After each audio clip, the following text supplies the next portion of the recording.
చూద్దాం. ఇక అమెజాన్లో భారీ లే ఆఫ్స్, 16,000 మంది ఉద్యోగుల తొలగింపు, 3 నెలల వ్యవధిలోనే రెండోసారి భారీ లే ఆఫ్స్ ప్రకటన జరిగిందని కూడా ప్రచురించారు.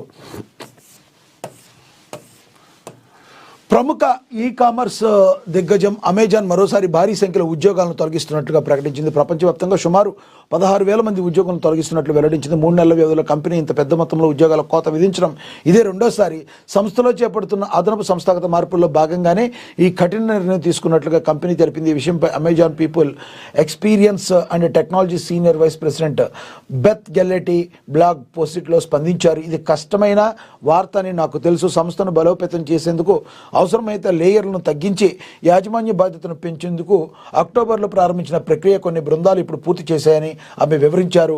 ఈ క్రమంలోనే సుమారుగా 16,000 ఉద్యోగాలపై ప్రభావం పడుతుందని పేర్కొన్నారు. ఉద్యోగం కోల్పోయిన వారికి అండగా ఉంటామని అమెజాన్ అయితే హామీ ఇచ్చిందని కూడా ప్రచురించడం అయితే జరిగింది.